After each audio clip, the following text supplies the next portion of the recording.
Gandang umaga po sa ating lahat. Ipinanalangin ko po na nasa mabuti tayong kalagayan.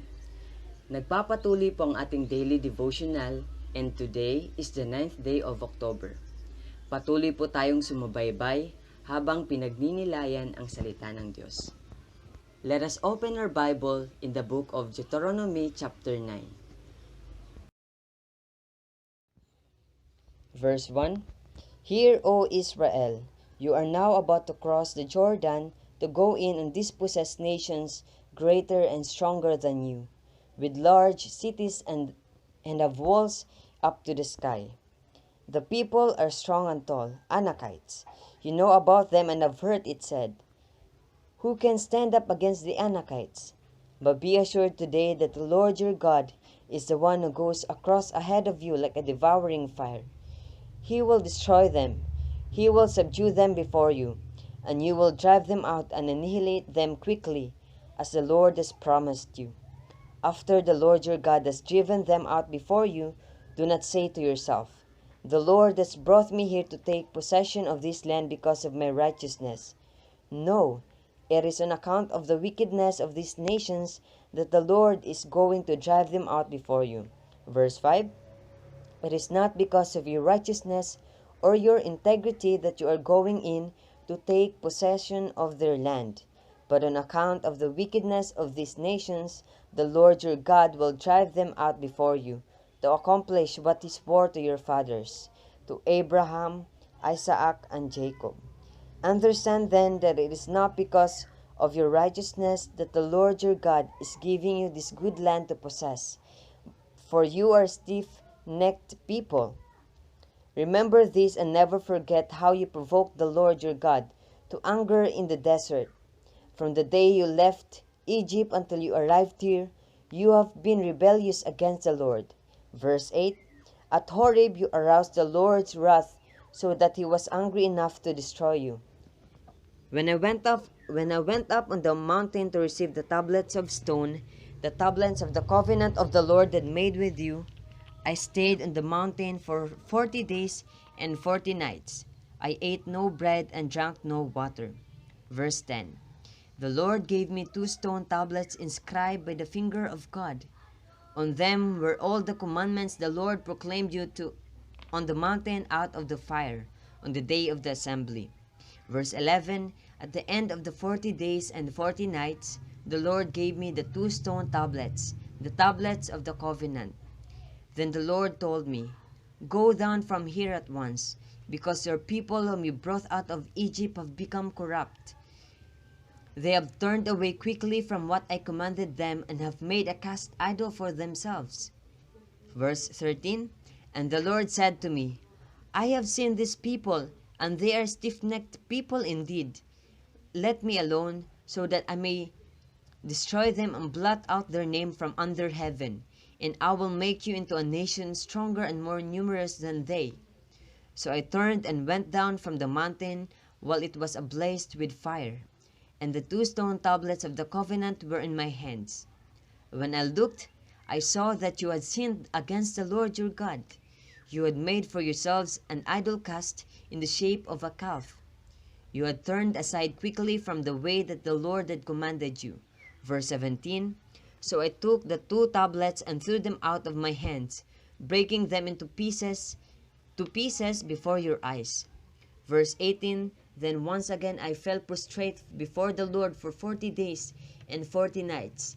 I ate no bread and drank no water, because of all the sin you had committed, doing what was evil in the Lord's sight, and so provoking him to anger. I feared the anger and wrath of the Lord, for he was angry enough with you to destroy you. But again the Lord listened to me. Verse 20. And the Lord was angry enough with Aaron to destroy him. But at that time I prayed for Aaron too. 21.